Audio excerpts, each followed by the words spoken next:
Welcome back to the Head, Heart, and Boots podcast. I'm Chris. And I'm Brandon.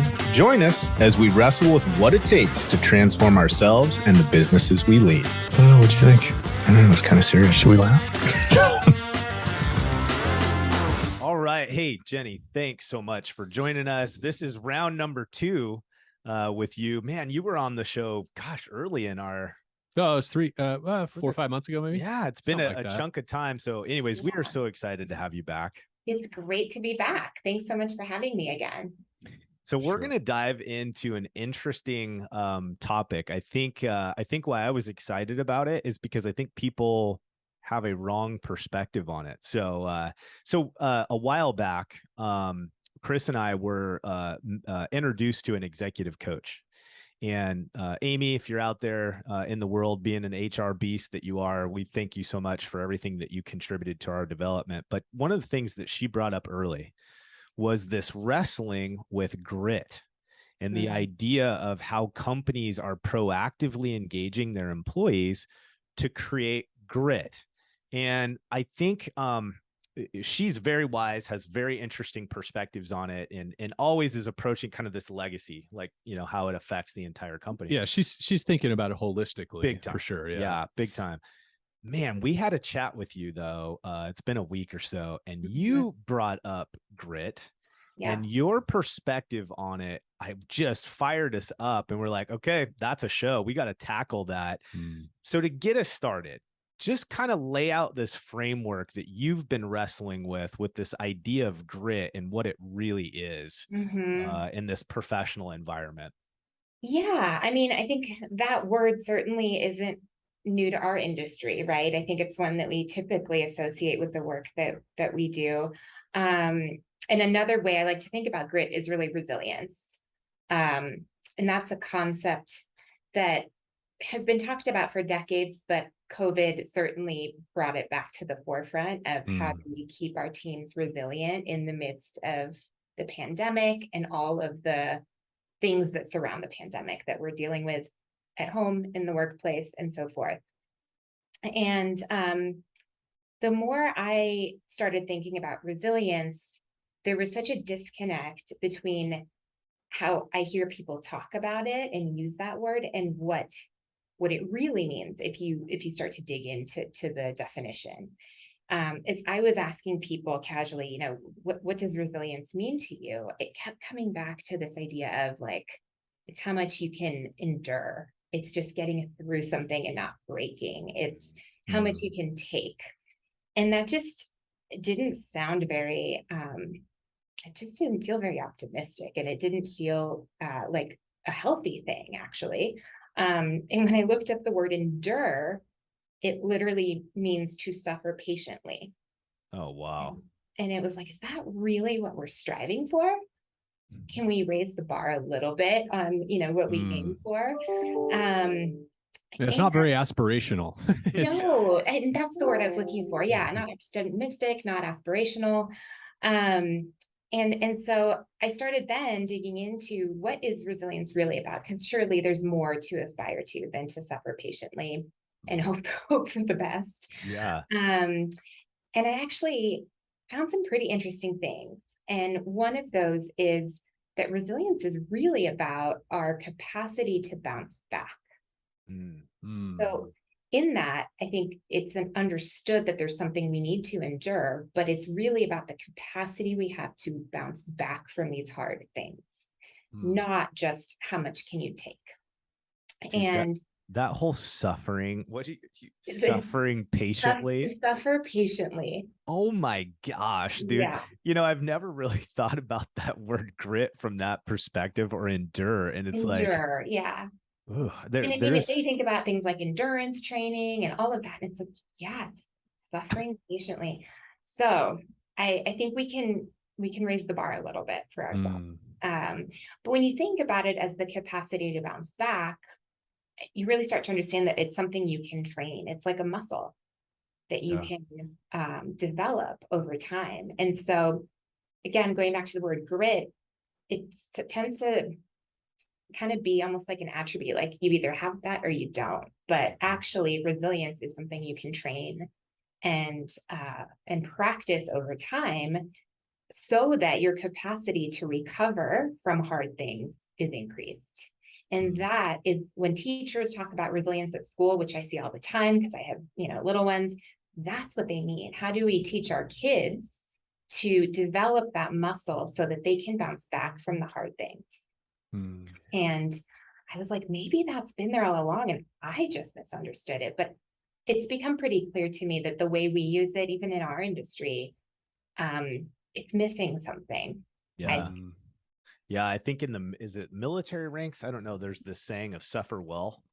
Like it's this idea of you find a way to maybe mentally find stability in the midst of the suffering, which granted, I think there's just an unbelievable amount of value in that, maybe that skill set, right? That ability to understand that it does, some scenarios and timeframes require patience.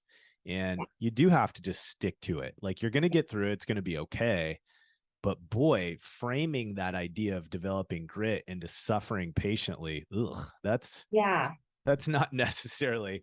So on this bouncing back idea. Now, for those of you that maybe aren't recalling Jenny's position in the organization she works for, roughly 2,400 employees, right?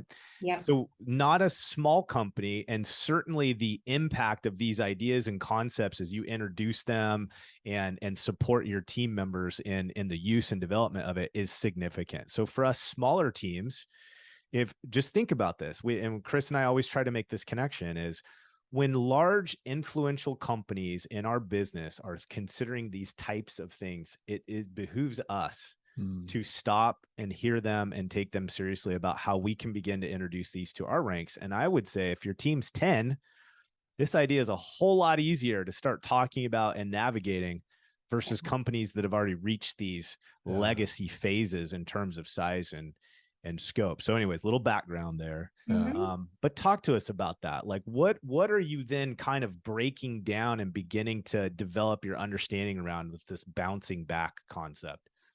Well, I think in part it's how we manage our energy and time. And I intentionally say energy because sometimes it's not a matter of hours, right? Sometimes it's truly like, do I have the mental capacity for something right now? And I actually ran into that the other day where I was telling my boss, it's not that there's not enough hours in the day. It's that today my brain is at capacity for this. And I need to bounce back from that. And so I think it's really managing our energy wisely. And we have actually broken down this topic of resilience into subcategories through the help of a partner, that company that we work with called Headversity. I think I've brought them up before. They're a resilience training app. Wow. Okay. Which is super cool because it, again, acknowledges that this is something we can practice and train and grow. We don't have to wait until we fall apart or burn out. And they break it down into all of these different categories. And what we are able to do as our team members use the app is look at the aggregate anonymous data to understand, where do we struggle with resiliency? And actually for us, it was energy management. We need to focus more on unplugging and allowing ourselves to have that recovery period. And I think part of that is identifying what is truly urgent, and what is not. And when we find those pockets of time to recharge and rest and recover, and those are not words that we hear as much in our space. Yeah, certainly not with affirmation or like almost being pointed out as the skill. It's more like, do what you need to do, but they're not highlighted as the goal, right? Under normal conditions. Yeah, it's like we acknowledge that, hey, some people need an off switch, but I don't. I mean, there's like there's still this public value. There's still this virtue in Yeah. being the person that can just grind nonstop. Like that reputation is a very strong one in our industry. It That is. person who seemingly has no end to their gas tank, like we definitely still hold that up versus holding up people that are prioritizing this cadence Yeah. of output and recovery, output, recovery, output, recovery. Like we don't glorify that yet in our industry. We glorify the grinders. Yeah.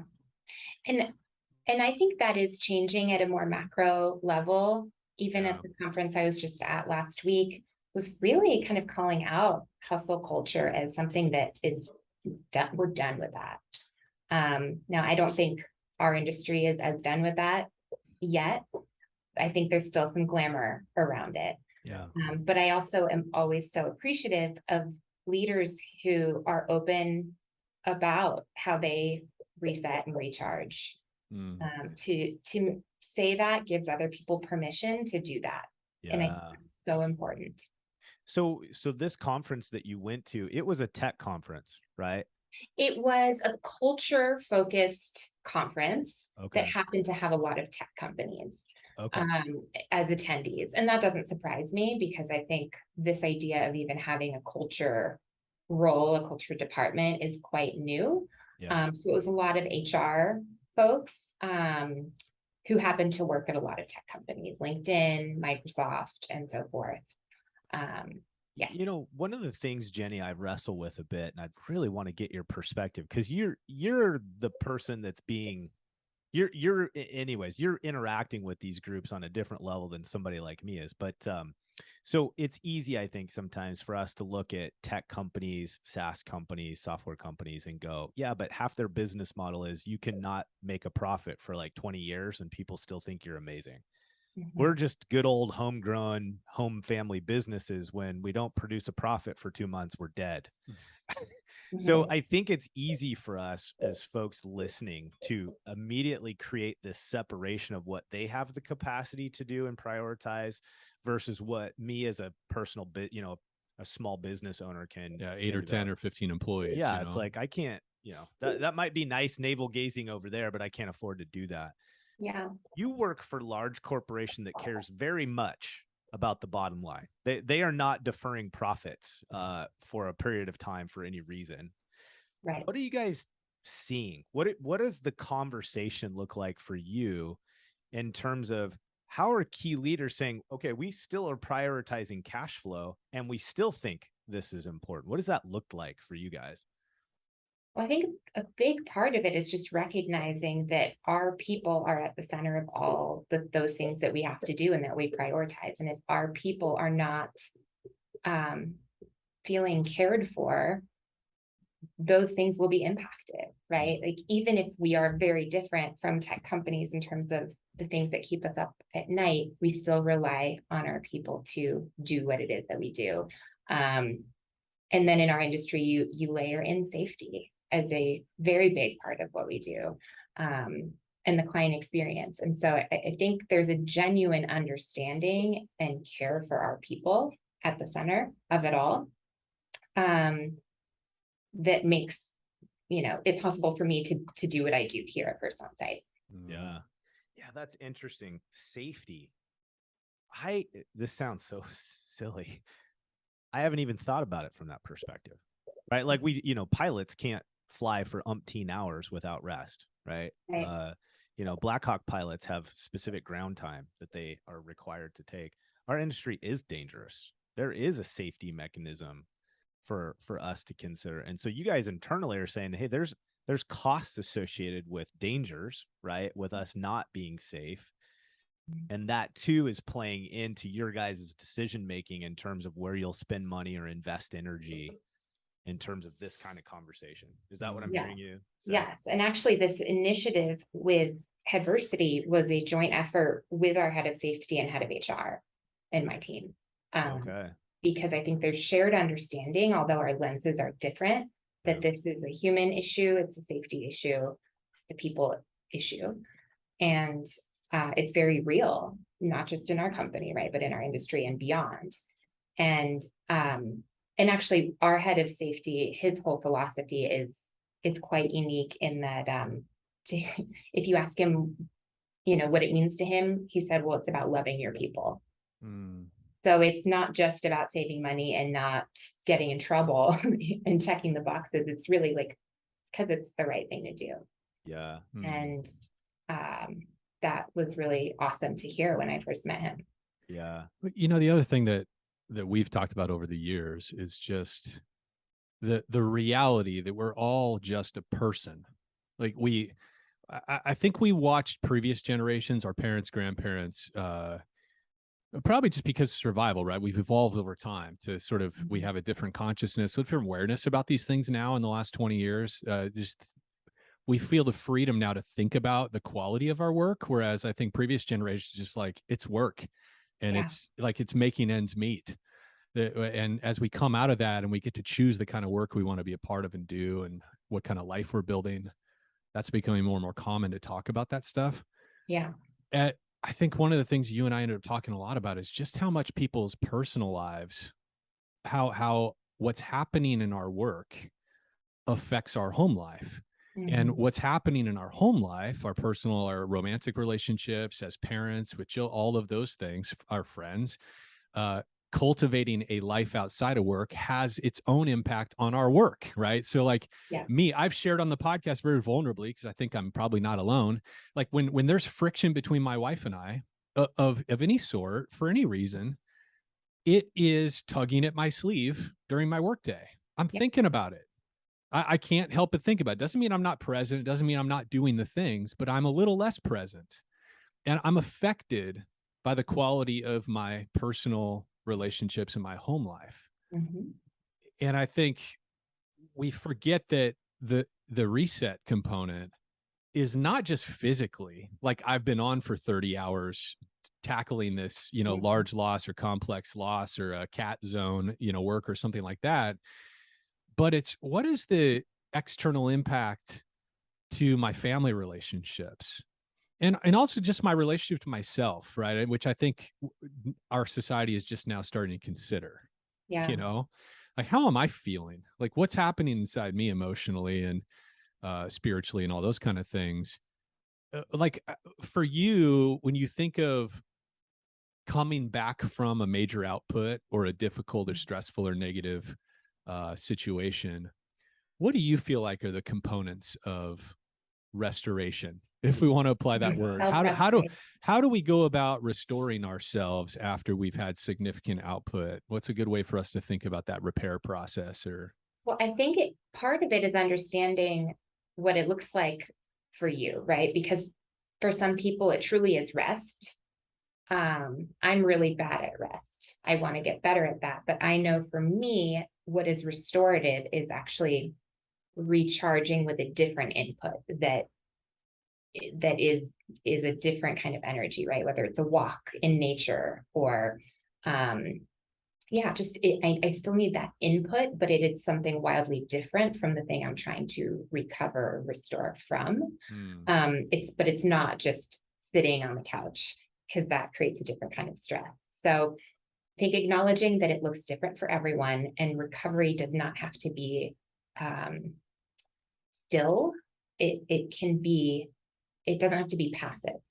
I think that's a hurdle for some people of like, well, I don't sit still, so I'm just going to go on to the next thing. Well, you can still recharge before you move on to the next thing. And maybe that is listening to a podcast or music or cooking something that you love or whatever it might be. So I think that's one piece.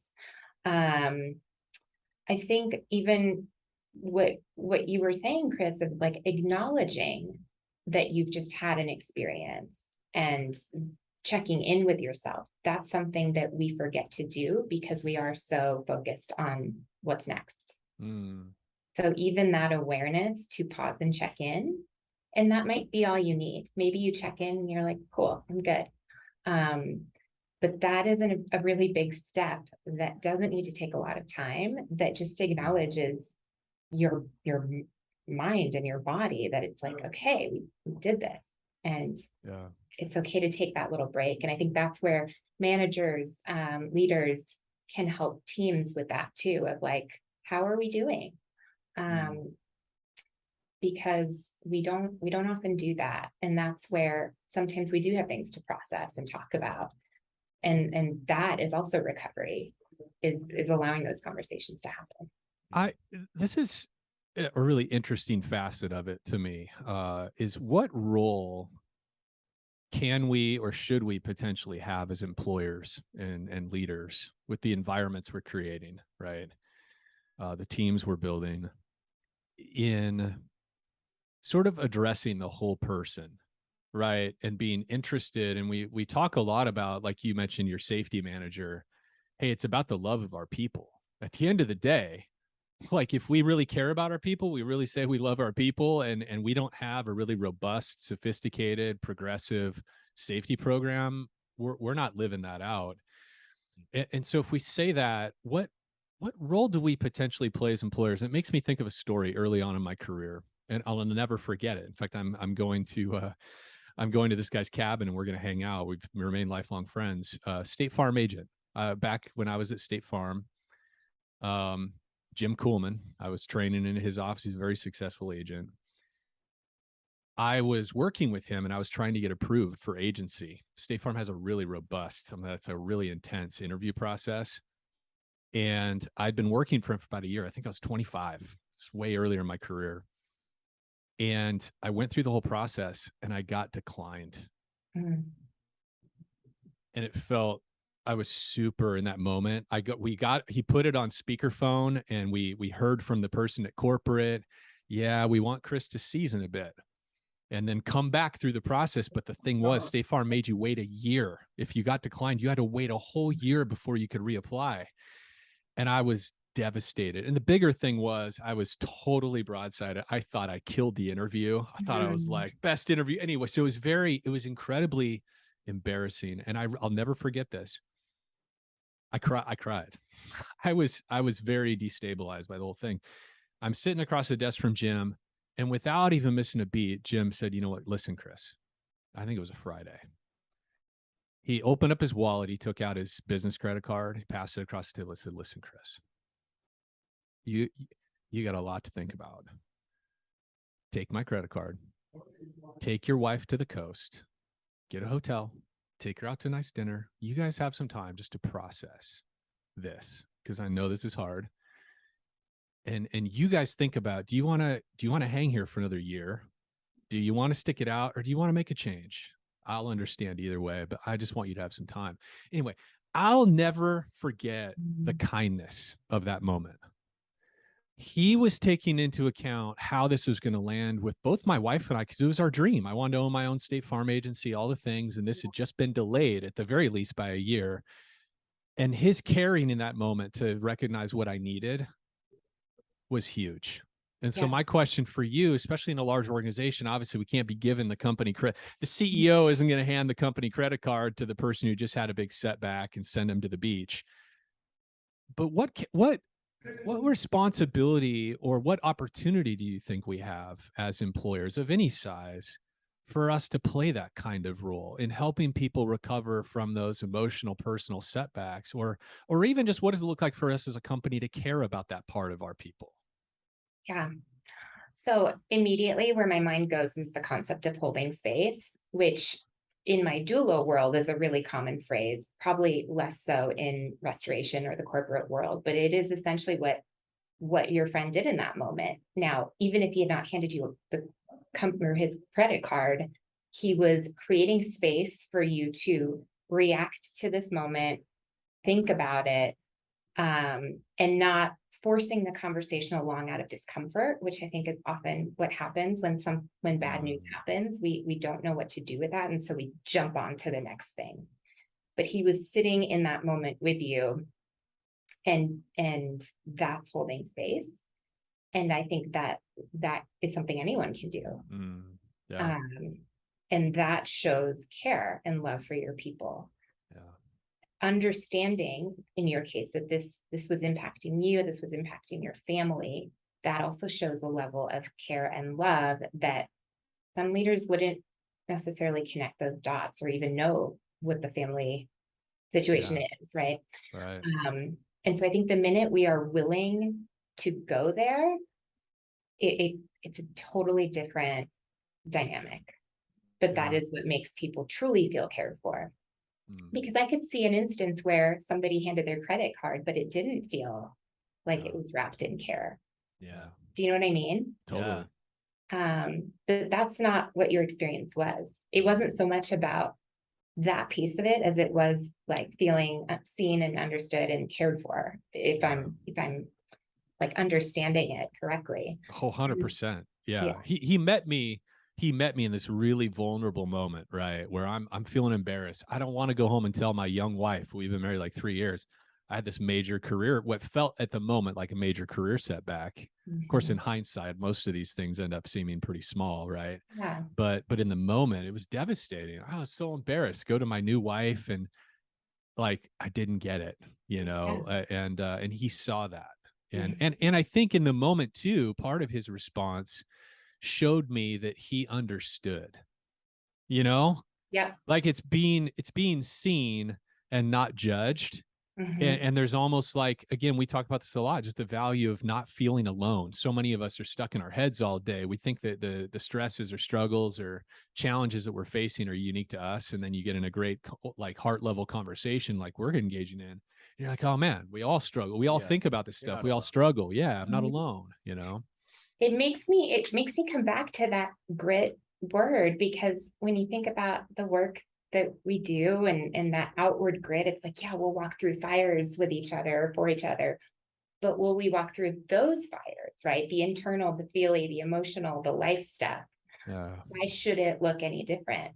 And I think that's something that we can all think about. And it is different than before, right? In the workplace, what you talk about, what you don't talk about. But I really think that's where trust is built, is from being willing to go there. And also knowing when it is outside of the scope of what you can help with. Because I still think it can be a very loving and caring thing to say, I am so sorry you're going through this, and you may need to talk to someone who can really support you through this, and I'm also a source of support, but like recognizing when it's not something we can fix,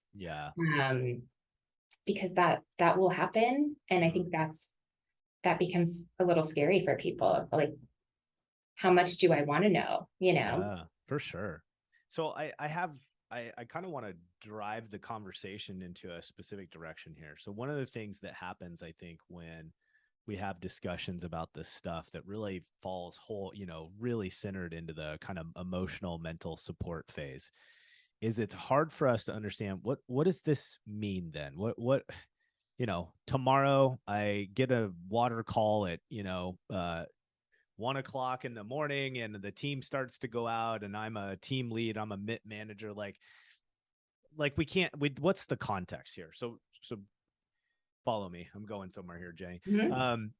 So you had mentioned two things about that. Like, again, like companies aren't necessarily going to send out credit cards. You're not even going to necessarily have a conversation with a CEO level person, maybe, but you said creating space and recognition of the impact of the thing, the experience, the scenario. That to me sounds very executable. Yeah. Unpack that specifically for me though. So when it comes back to two things, this resting, right, in order to recover, this helping people have grit because they are given some space, right? Like what does this look like in an everyday practice? How can we do this? I mean, sometimes it's as simple as taking 5 minutes, right? Of saying like, I need a breath. I'm going to, or recognizing that for a team member. It doesn't have to be a big thing. I think it's on the days that are not crazy, giving your team the space to maybe go home early, or, we can't always be on, and sometimes we have to be. So in those moments where we don't, how are we using that time? And it doesn't have to be going home, but it could be, let's just like have this meeting outside. Let's go for a walk. Let's grab a coffee. Let's recharge out of the normal pace into something that might be energizing for us. It's remembering that we can do that. We just had a steps challenge. It was the global steps challenge for the whole company. And it was such a great reminder of like a meeting can happen anywhere.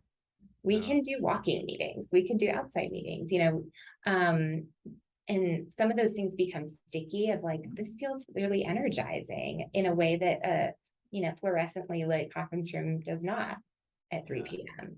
And so just remembering that we can switch it up and those things can be really restorative. So it doesn't always have to wait until something big or horrible has happened, but it's how do we just infuse this into our day-to-day so that we feel good. Yeah, because I think what we're starting to point to is how do we normalize healthy cadences in our business?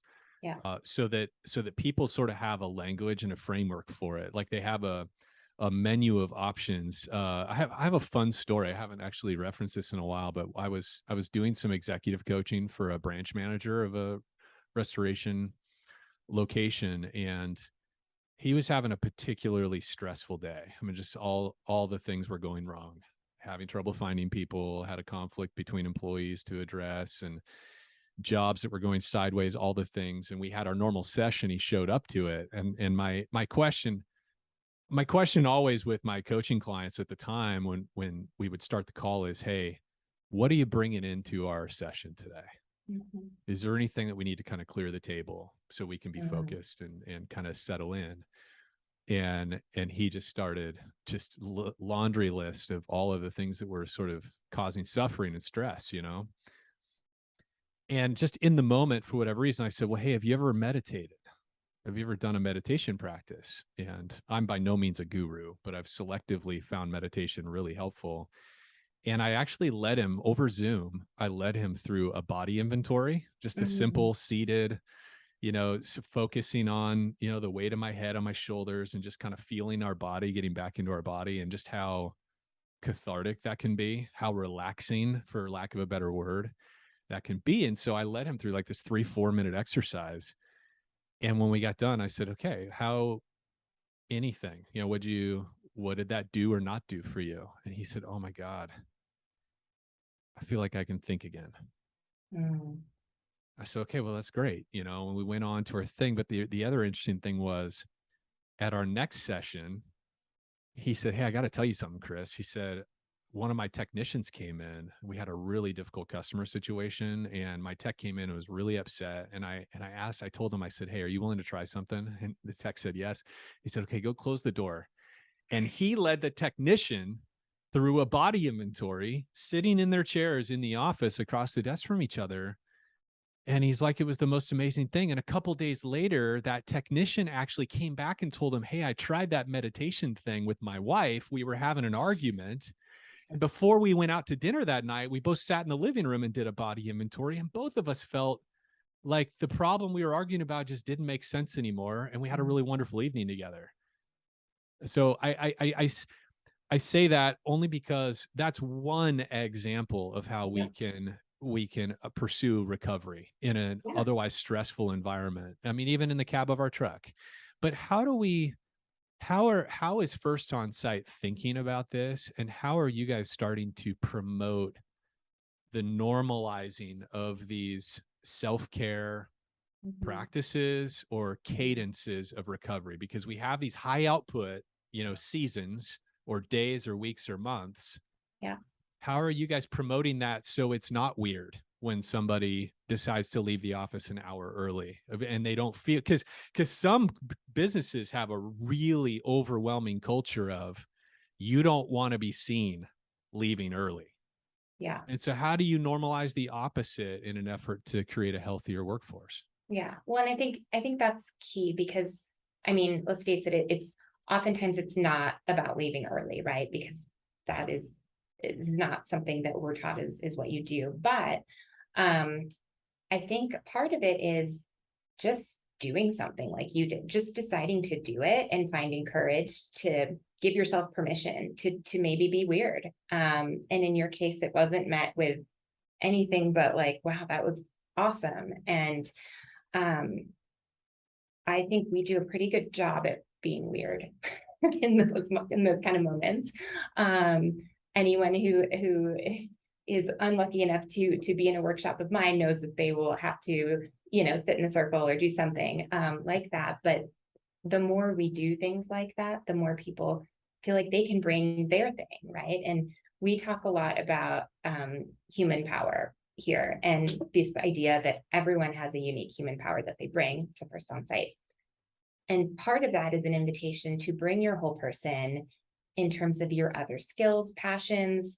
I mean, just in the last week, I've learned that some of our HR business partners are also certified yoga teachers or trauma-informed therapists, or, someone's a pilot. Like, we have incredible talents and passions in this building outside of our titles. And I think that's another way to bring some of this in, to make sure that people feel like they have permission to bring that. If you're in a stressful situation and you have a background in like breath work, bring it. That's great. You don't have to ask permission to do that. And so that's another topic that came up at this conference, was how to be a change leader and influence versus authority, and how we all have greater influence at our fingertips than we've ever had before. And it's really about giving yourself that permission and doing it in service to others. Boy, that is a really interesting point. I think is. part of the wrestling match that we have with this, when we talk about segregation between, or compartmentalization between personal and professional lives, I think we're always, and I too, until you just said what you said, is we're always looking at it though from I'm just trying not to let it get messy. Like, I don't want to step into that from a liability risk, HR risk, right? It's the risk versus reward. The funny thing about the way that you just presented that idea was, at cost effectiveness too, is we actually open up a whole new layer of potential resources that can have a positive impact on our business when we stop working so hard to separate people's personal adventures with their professional, right? Yes.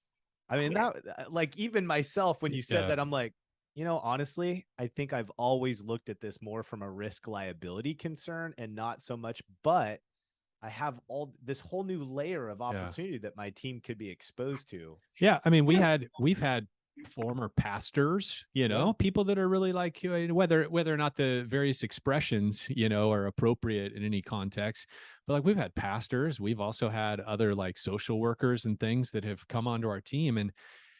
And to be candid, like, I don't think we ever really took that into account. It was a resume item. We're like, oh, that's interesting. But in terms of bringing that, creating a space for them to express that or bring that past experience into the work context, we aren't as intentional about. No. I think that's part of the struggle with all service companies, or even just companies in general, is we can get so focused on the nuts and bolts, the scope of work, the tactical needs, that we forget about how these other talents and ways can further equip our team, to handle these softer, I don't even like that word, but these intangibles.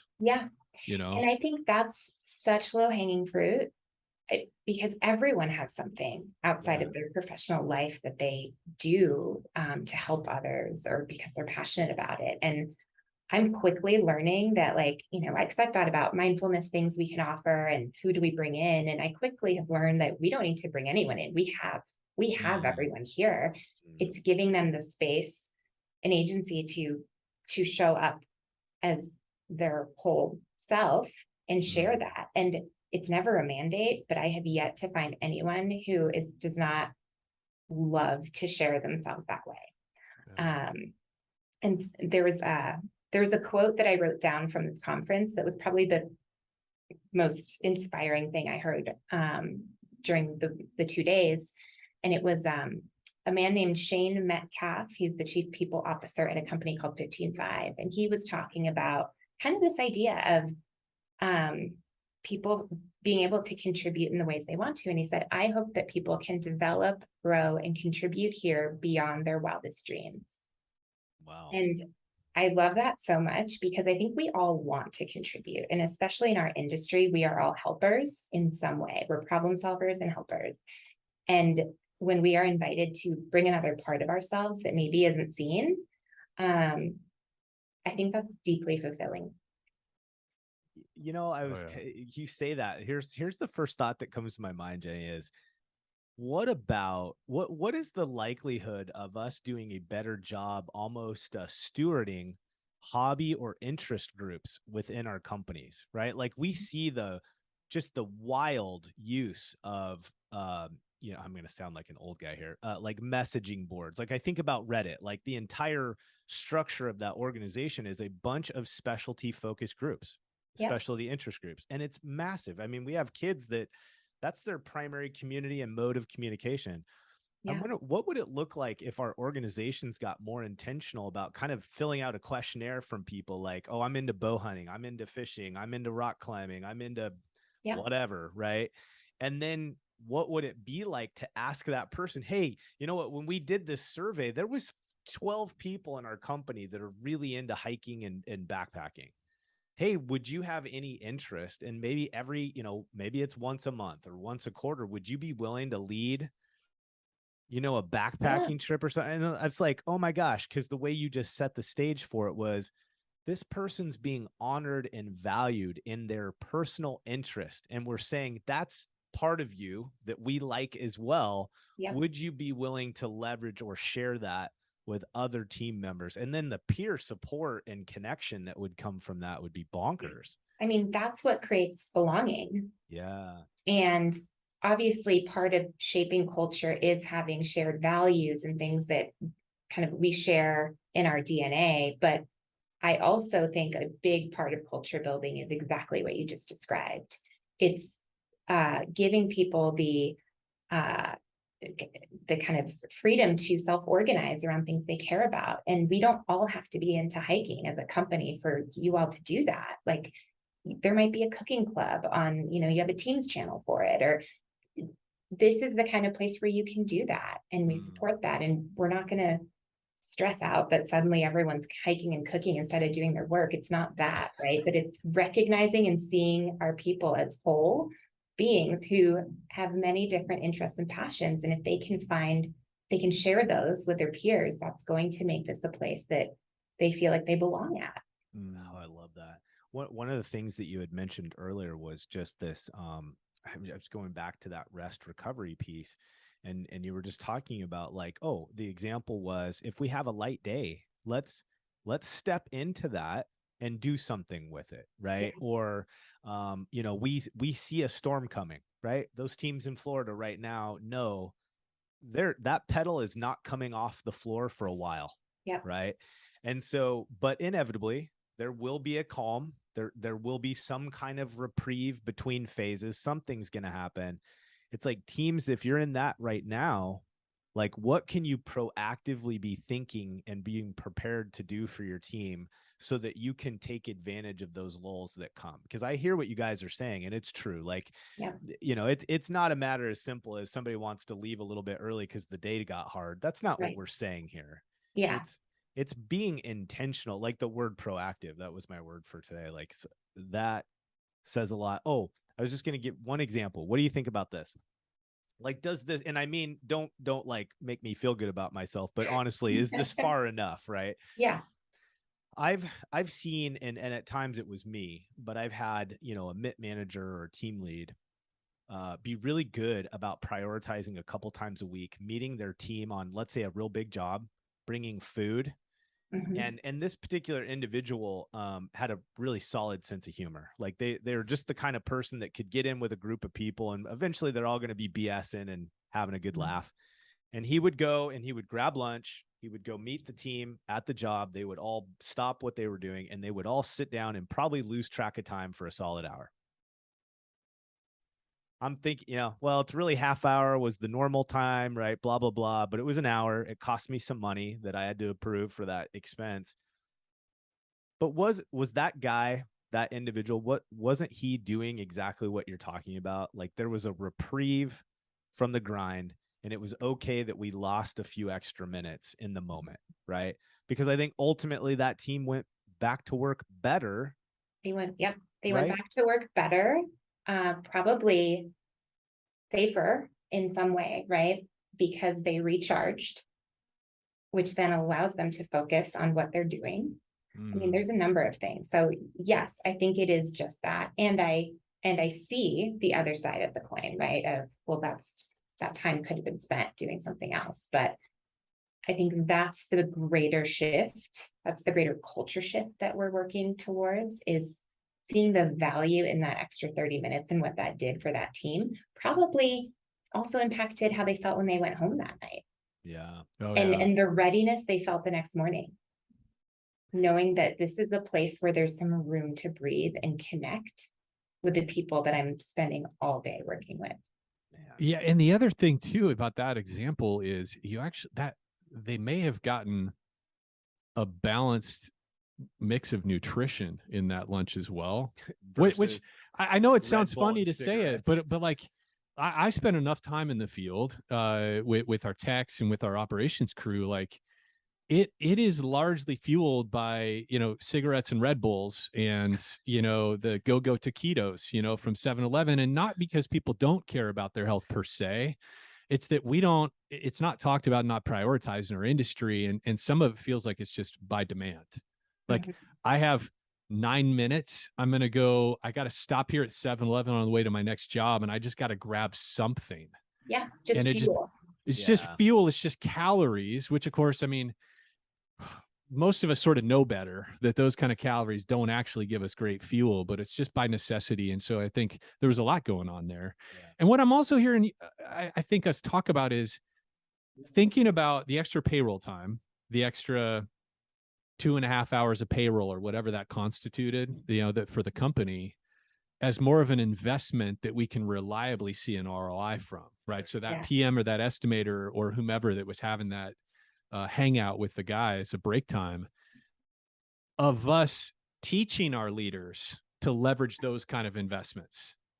Exactly. Giving them the bandwidth to make that field judgment and say, okay, I'm going to give these guys an extra half hour. I'm going to use it. I'm going to feed them. I'm going to spend, let's just call it $200 of company money to facilitate that experience for that crew. Yeah. And I know it's going to give me these other things. I know reliably the guys are probably going to work better because it's the best meal they've had all week in the middle of the day. They're going to sleep. They're going to feel like the company likes them just a little bit more, right? That it's more, they're going to, you know, subconsciously probably feel some level of new loyalty to the company, all these positive outcomes. And the extra 30 minutes of sitting on their ass and having a good chat and bullshitting with their friends at work has its own sort of mental health benefit. Yes. And learning to think about it that way. Yes. And in order for leaders to feel empowered to make those decisions, that's where we have to start to operationalize language that tells them this is okay. So as an example, we have core values, and you know, when we started, they were bigger ideas that I think maybe were met with some ambiguity. What does sense of urgency really mean? What does accountability really mean? What does that look like? And what we're doing now is really breaking that down into behaviors. We talked about this last time, I think. Core behaviors. And beneath the accountability value, we have a bullet, and this is in a draft form, but it's all about understanding the importance of rest and recharge so that we can bring our best. So being very deliberate about putting those words in there next to accountability.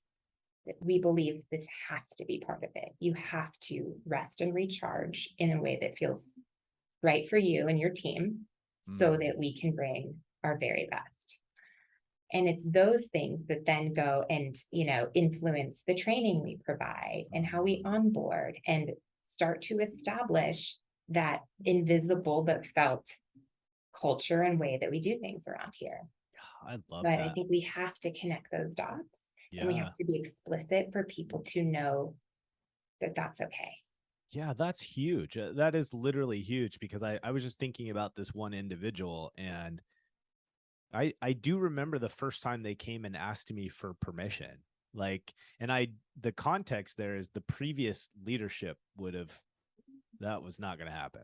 Right. Yeah. And so like even our people by default probably have more instincts weighted in this direction, but they're not stepping into it because we haven't done anything intentionally to let them know that that's actually valuable and that's part of your responsibility.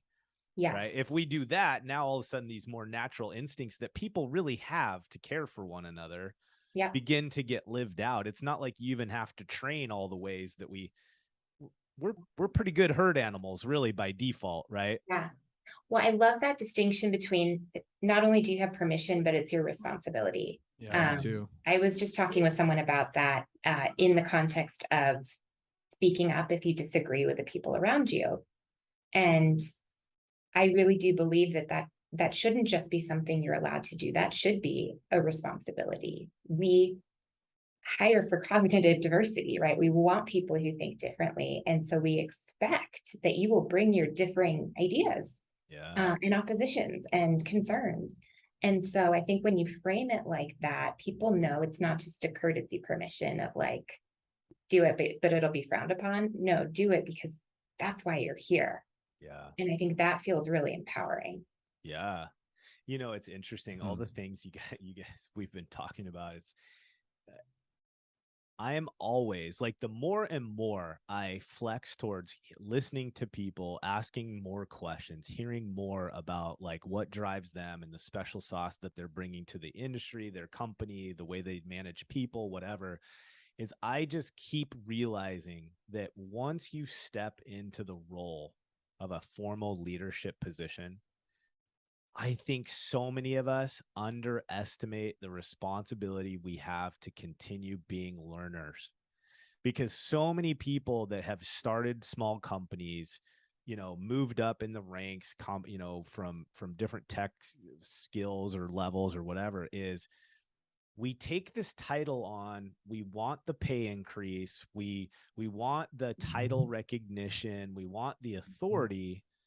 But I think what we forget is the heavy, heavy weight of proactively thinking about the impact of our words, our actions, our decisions on the rest of the group. Like it always seems to come from this perspective of what you're doing for me. You're performing or not performing. Are you valuable, not valuable? Like all these things, which don't hear me wrong. Those are accurate ways to measure performance and contribution. Yeah. But we always, I think we go light on the responsibility that we have, because I'm in my mind right now, I'm hearing this isn't fact, but my gut assumption is there's a lot of blue collar leaders right now that are thinking about their business and going, oh my gosh, that sounds like way too much work. Like I don't even know where to start or how I'm going to do those things. And there's part of me that just wants to say, just like they would tell one of their downline people, suck it up, buttercup, because it's the job. Like you better figure out how to get that shit done and figure out you either need to hire it, you need to, you know, partner with somebody, but these are non-negotiables, right? Like you're a leader. Yeah. But I to me, what I'm also hearing you say is it's this issue of self-leadership. Like in order to normalize that self-care is part of the cadence, right? And we want everybody to be at their best. So do what you need to do to be at your best, which could mean a whole variety of things, including a body inventory in the front seat of your cab of your truck, right? But it's that self-leadership piece of modeling. I think that's one of the biggest things that, as in many companies, and it's a good goal, is to promote up from within. You know, we see a technician who's got some what we think is leadership capacity. They've got technical prowess. They seem to be a decent team builder. We elevate them up, but that's the thing we never train on, is how important the modeling aspect of leadership is. That if I can be that leader that's barking the orders, that's telling the vision, but then in actual how I'm conducting myself and leading myself and caring for myself is projecting a completely different standard. You know, and I'm physically not caring for myself. Emotionally, I'm out of control and unhinged. I'm unpredictable. in how I react to certain situations. But then I'm asking my team to be thoughtful and, you know, proactive in their leadership and mentor. I'm asking them to mentor their people because that's the latest buzzword on the book I read. But I'm not stable inside myself. Mm-hmm. That seems to be a big disconnect. What are Yeah. you doing, Jenny? Like, we know that in your position, you're having a lot of up the organizational chart conversations about this stuff, right? So kind of along the same line of thinking, what are you saying to people? How is that being influenced amongst your kind of C-suite and your leadership teams about this component? Well, I mean, I think a lot of it is just how we show up each day with one another and the types of conversations we have. And, you know, we have a lot of huggers, like we hug each other, and that's, we've established that as a norm. And then, you know, who that's maybe not, you know, in their comfort zone, and that's okay too. But I think it's at that level, it's a lot of just how we show up and the types of conversations we have with one another, and the, how familiar we really are with each other's lives. I think it's not policy, it's just behavior, right? It's how we are, and how we support one another. And I think with the broader organization, it comes back to modeling it and making people feel like they have permission to do the same. I don't think any of the stuff we're talking about can ever be like a checklist or a handbook thing, you know. So much is just have courage to be yourself and do some of these things that you think are needed in the moment. And yeah, I think courage is a big part of it, because it is courageous. Yeah. Do you feel like, I think maybe as we get kind of close to landing the plane here, do you have any words of advice? And again, it's like, you're part of a really large organization, but you have context for it. Your large organization is made up of a bunch of branches, and those individual branches are about the size of your average restoration companies around the world, right? What if you were to, like, just thinking about this relationship to recovery, this relationship to uncompartmentalizing our personal professional lives in a healthy way? Give me like your perspective. What would you tell somebody that's running a small average size restoration company? What's the return on investment into this education, this learning, and maybe even the money, right? Mm-hmm. Why are they doing it? What are you seeing the actual proof in the pudding, right? Why are they doing these things? Why should they be doing these things? Well, I think one thing I would point to is engagement. And we do happen to measure engagement every year. We do a survey, and we have seen our data move in a really positive direction in spite of, you know, the pandemic and all of these other things. That is one data point, but we know that engaged employees, that impacts the business, right, in a positive way. So there is ROI in that sense. But then I think in a really simple sense, it's also just what you feel when you walk in each day. And there was a friend of mine, Dewey Freeman, who was on a previous podcast of mine. We talked about that disconnect when someone walks into a meeting and their energy doesn't match their words.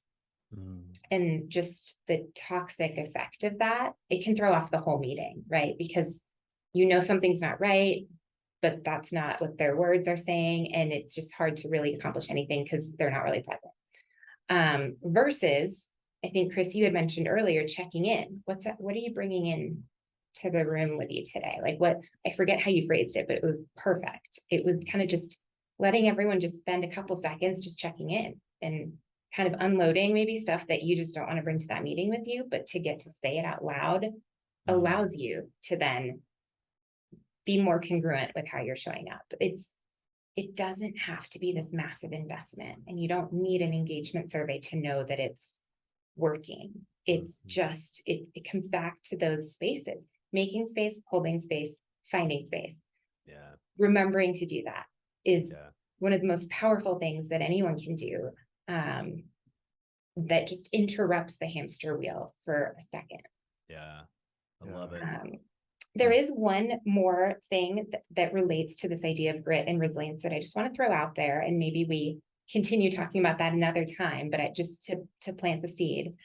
So we talked about the role of recovery and bouncing back, but I think a big part of resilience is also our openness to growth and our openness to evolution when there's a lot happening around us, transformation, change. And I think we can either have this tendency to freeze and resist, or we can move with it. And I love the Japanese martial art Aikido. They have this concept of blending that I love in this kind of idea, because it's how do we blend with the changing environment around us rather than just meet it with force and resistance, which we're going to be the ones most impacted by in a not so good way if we just resist. But if we move with it, then we are actually open to being changed in that process and growing. Mm-hmm. And I do think that's a big piece of resilience, because everything's always changing around us, and we can either stand still and be knocked over, or find ways to gently move with it, even when it's big and scary. That is an entire podcast. And I got totally amped when you brought that concept up, because here's a reality of the world that we live in right now is Chris and I are normally hired by companies that are intentionally about to go into transition. Yep. They want to grow, they want to develop, they want to establish something different. What has been is no longer going to be. And the biggest pain point for a lot of these organizations is inevitably not everyone continues to play the game. They just, something happens, right? Yeah. So here I'm going to offer you, I'm going to pitch something here, and just tell me yes, and it'll be fine. I would like to, if you're open to it, can we get you back on the show like sooner than later and record a show specifically around this topic? Yeah. Even if we punt the release just a little bit, just timing wise, I want to get your perspective on this. I think this is mission critical. And here's the one, I'm getting all preachy now, Jenny, you got me fired up. One of the things that all of us have talked quite a bit about is this idea that we know there's a changing of the guard that's happening, right? Yeah. Like there is a new generation of leaders stepping into these companies that are buying and starting companies in our industry.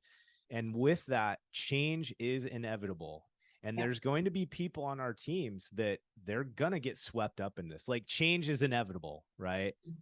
This is a are you guys open to that? Yeah. Oh, I think it's great. Totally open. Yeah. And I agree. This has so many more layers to it. And there's a lot to dig into here, but it is a part of resilience. And so I just needed to like complete the framework, if you will, to be continued for sure. Cause there's a lot there. That's sweet. Okay. Well, we got commitment. You're coming back. So, guys, thanks for hanging out with us. Jenny. Thank you. You're so a jewel. Fun. We appreciate you being on the show. Yeah, absolutely. Always good to talk to you. You've got other stuff going on that people can access, right? Like, even if you don't work with First Onsite, where can people start to hear some of the vision, concepts, and things that you're really focusing on? Yeah, I mean, I think a great spot is our podcast, First Insight, is where we talk about some of these bigger ideas that, maybe are more aspirational for where we're going, but I think that's a great way to tune in. I'm always open to people just reaching out and shoot me an email, because I don't always have time to, I don't blog or anything like that, but I love connecting and sharing and being inspired by others. And so, always a resource. Cool. Right on. And I would suggest it, guys. This industry is changing quickly, and we need to upgrade our tool set to deal with it appropriately and steward it well. And Jenny, for all accounts, is an absolutely thought leader for us and the kinds of things that they're focusing on and developing within their organization. The fact you'd share your time is super beneficial for all of us. So appreciate it. Thanks for joining us, guys. We'll see you on the next one. All right. Bye. All right, everybody. Hey, thanks for joining us for another episode of Head, Heart, and Boots. And if you're enjoying the show, or you love this episode, please hit subscribe, write us a review, or share this episode with a friend. Share it on LinkedIn, share it via text, whatever. It all helps. Thanks for listening.